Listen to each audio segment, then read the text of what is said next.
दोस्तों बहुत सारे लोग ऐसे होते हैं जो पेंट करना ही नहीं जानते हैं। यानी पेंट तो खरीद के ले जाते हैं लेकिन वो अपने हाथ से करते हैं, किसी पेंटर को नहीं बुलाते हैं। तो ऐसे में दुकानदार के पास एक परेशानी आ जाती है। दोस्तों हमारे पास ही एक कस्टमर आए, उन्हें मैंने 4 लीटर का वाइट पेंट दिया था। तो वो ले गए और अपने रैक पे लगाए और उस फिर जो है कि कुछ लगाए, मतलब उसमें से आधा लीटर लगाए होंगे। उसके बाद से वो जो है कि वापस पेंट लेके आ रहे हैं, बोल रहे हैं भैया आपका ये पेंट खराब है, इसमें जो है कि बिल्कुल पीलापन लेके आ रहा है, हमने आपको वायलेट वाइट मांगा है और ये जो है कि पीला पेंट दिख रहा है, बहुत ही गंदा दिख रहा है, शाइनिंग नहीं दे रहा है। जैसे मैंने पेंट पहले लगाया था उसके, वैसा ये पेंट नहीं है। मैं भी जो है कि काफी हैरान हो गया, भाई पेंट तो मैंने सही दिया है, आपको लाइट का उनको पेंट दिया था, फिर भी कहाँ ये शिकायत कर रहे हैं। तो फिर वो लेके आए, मैंने डिब्बा खोला और देखा पेंट जो है कि बिल्कुल जिस तरह से पेंट कंपनी ने दिया मुझे, मैंने उनको दिया, सेम उसी तरह से वो पेंट था। उसमें कोई भी कहीं भी जो है कि पेंट मिलाया ही नहीं गया था। तो मैंने ढक्कन खोला और जब पेंट की स्थिति मैंने देखा तो फिर से ढक्कन बंद किया और 2-4 बार ऐसे ऐसे करके हिला दिया। उसके बाद से मैंने ढक्कन खोला, देखिए अंकल जी, ये जो है कि पेंट आपका यही है, आपने गलती क्या की है, पेंट को मिलाया नहीं है, इसीलिए जो है कि ये ऊपर का मटेरियल आपका जो कि सही से नहीं लगा। और जब तक आप पूरा मटेरियल मिलाएंगे नहीं, पूरा पेंट को मिलाएंगे नहीं, तब तक आपकी क्वालिटी जो है कि बेहतर आएगी नहीं। दोस्तों इस तरह से बहुत सारे कस्टमर आते हैं। तो जो भी कस्टमर अपने हाथ से पेंट करते हैं, जो भी कस्टमर अपने हाथ से पेंट करना चाहते हैं, कहीं खिड़की है, कहीं दरवाजा है, तो लाजमी है कि उसके लिए आप जो है कि कारीगर बुलाएंगे नहीं, क्योंकि कारीगर ज़्यादा पैसा डिमांड करेगा। थोड़ा थोड़ा काम जो है कि आप अपने हाथ से ही कर सकते हैं। तो मैं आज आप लोगों को बताऊंगा कि अगर ऐसा पेंट आप भी मार्केट से खरीद कर लाए हैं तो उसको पेंट करने का सही तरीका क्या होता है। दोस्तों सबसे पहले तो किसी भी सरफेस पे आप पेंट करते हैं तो उसके पहले प्राइमर करना बहुत ही जरूरी होता है। तो आपको पहले प्राइमर कर लेना है और प्राइमर करने का भी तरीका होता है। प्राइमर को भी जो है कि पूरा अच्छे से मिला के और उसमें थोड़ा थोड़ा तारपीन करके डालना है और प्राइमर करना है। लेकिन पेंट करने का तरीका मैं आप लोगों को बता दूं, जैसे पेंट होता है वैसे ही प्राइमर होता है। यानी मैं पेंट करने का तरीका आपको बताऊंगा, उसी तरह से जो है कि प्राइमर होता है। दोस्तों बहुत सारे लोग पेंट खरीद के ले जाते हैं और उसको ढक्कन खोलते हैं और ब्रश डालते हैं और पेंट करना शुरू कर देते हैं।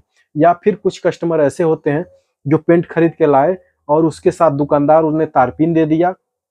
क्या करते हैं, एक किसी बर्तन में इस पेंट को उड़ेल लेते हैं और तारपीन को भी उड़ेल लेते हैं मिला के और पेंट करना शुरू कर देते हैं। तो पता चलता है पेंट जो है कि उस सरफेस पे रुक ही नहीं रहा है, पेंट जो है कि बह के नीचे आ जा रहा है। तो इस तरह से गलतियां बहुत सारे कस्टमर करते हैं। मैं भी जो है कि इसके बारे में नहीं जानता था, मैं भी जब दुकान नहीं डाला था तो मैं भी यही गलती किया करता था। मैं मेरे से भी ये पेंट खराब हो जाते थे। मैंने तो एक बार रेड ऑक्साइड प्राइमर था, लोहे पे लगने वाला प्राइमर था, मैंने उसको बिना मिलाए जो है कि पूरा प्राइमर कर लिया और जो नीचे जो है कि उसका मटेरियल बैठा था मैंने उसको फेंक दिया। मुझे पता नहीं था कि जो है कि उसको भी मिला के करना रहता है। फिर मैं दूसरा डिब्बा लाया, मुझे लगा कि उसमें खराब होगा इसीलिए नीचे बैठा हुआ है।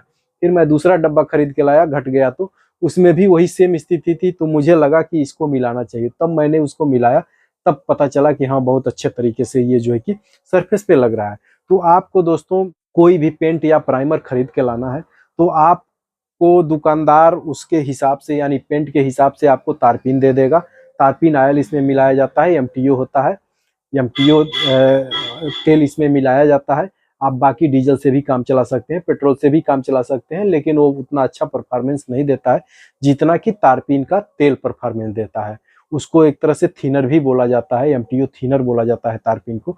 तो जो भी तारपीन आपको दुकानदार दे रहा है पेंट के साथ, तो आपको करना क्या है, डिब्बे को खोलना है और कोई लकड़ी ले लेना है या फिर कोई भी चीज लेना है, कोई डंडी ले लेना है और उससे जो है कि इस पेंट को पूरा मिलाना है। पेंट में डाल के, पेंट हो या प्राइमर हो, उसको पूरा अच्छे तरीके से कम 5 मिनट मिलाना है ताकि पूरा पेंट जो है कि आपका मिल जाए। उसके बाद से ब्रश लेना है, इसमें डालना है और जो है कि सरफेस पे लगाना शुरू कर देना है। जैसे आपको लगे कि ब्रश मेरा चिपचिपा हो रहा है, यानी ब्रश मेरा पकड़ रहा है, ब्रश मेरा सही से चल नहीं रहा है, तब समझ लीजिए कि आपको तारपीन की जरूरत है। तो उसमें भी तारपीन आपको एक ही बार नहीं डालना है, थोड़ा सा तारपीन डालना है। इसमें बहुत मामूली तारपीन पड़ता है दोस्तों, पहले से ही ऑलरेडी बनाया पेंट होता है। इसमें थोड़ा सा तारपीन आपको डालना है फिर तारपीन डाल के वही काम करना है, पूरा जो है कि अच्छे तरीके से इसको मिलाना है, फिर आप पेंट करना है। यानी जब फिर पेंट करना शुरू कर देंगे तो फिर अच्छे से चलना शुरू हो जाएगा। फिर थोड़ा समय निकलने के बाद से, यानी थोड़ा सा पेंट जैसे ही कम होगा, फिर आपका ब्रश जो है कि पकड़ना शुरू हो जाएगा। तब जो है कि फिर आप तारपीन इसमें मिला के और जो है कि अच्छे से मिलाएंगे। तो ऐसी गलती बिल्कुल ना करें कि एक ही बार तारपीन डाल दें, एक ही बार तारपीन डाल देंगे पेंट आपका खराब हो जाएगा, पेंट पानी की तरफ से जो है कि बहना शुरू हो जाएगा। सेम कंडीशन प्राइमर की भी होती है, प्राइमर में भी ऐसे ही करना है जैसे मैंने आपको बताया है। तो लगभग लगभग 80% लोग नहीं जानते हैं पेंट करने का सही तरीका। तो ये होता है सही तरीका। और जब भी आप किसी सरफेस पे पेंट लगाएं तो उसके पहले तारपीन जरूर लगा लें, क्योंकि पहले के पेंट जो आते थे, पहले पेंट बहुत अच्छी क्वालिटी के आते थे, पहले बहुत गाढ़े पेंट आते थे, उसमें तारपीन जो है कि काफी पड़ता था। मिट्टी का तेल पहले जो है कि मिल जाता था आसानी से, तो मिट्टी का तेल उसमें काफी ज्यादा पड़ता था। मिट्टी की तेल की जगह पे आप तारपीन आ गया, तारपीन भी महंगे हैं, तो पेंट कंपनियों ने पेंट जो है कि पतला ऑलरेडी करके बनाया हुआ है कि ज्यादा तारपीन की खपत इस पेंट में न होने पाए। तो पहले से ही पतला पेंट आता है, तो इसमें बहुत ज्यादा तारपीन डालने की जरूरत नहीं होती है आपको। और ये बिना प्राइमर के अगर लगाते हैं तो जैसे लगेगा, अगर लकड़ी पे आप लगाते हैं तो जैसे लगेगा कि आपकी लकड़ी पे जो है कि ये पेंट कहीं दिख ही नहीं रहा है। यानी जिस तरह से दिखना चाहिए पेंट उस तरह से नहीं दिख रहा है। बहुत सारे लोग जो है कि बिना प्राइमर के ही पेंट लगा देते हैं, किसी स्टूल पे, किसी दरवाजे पे लगा देते हैं, और पेंट जो है परफेक्ट तरीके से उस पर काम नहीं करता है। तो जाके दुकान पे बोलते हैं भैया आपने लोकल जो है कि पेंट हमें दे दिया था, पेंट जो है कि बिल्कुल काम नहीं किया, या पेंट को ऐसे जो है कि डाल रहे हैं तो कुछ उसमें पकड़ ही नहीं रहा है, बिल्कुल लकड़ी दिख रही है सामने से, पेंट चढ़ ही नहीं रहा है। तो इस तरह से होता है दोस्तों। आप बिना प्राइमर के जब पेंट करेंगे तो इसी तरह से होता है। जब प्राइमर लगा के वही पेंट करेंगे तो पेंट जो है कि काफी अच्छा लुक दिखेगा, और लकड़ी भी आपकी नहीं दिखेगी, और एक कोट दो कोट में जो है कि पेंट आपका सेट हो जाएगा। लेकिन बिना प्राइमर के अगर आप पेंट करेंगे तो आप 2 नहीं 4 कोट उसको कर लीजिए, कभी पेंट जो है कि सेट नहीं होगा, क्योंकि पेंट अब बिना प्राइमर के नहीं हो पाएगा।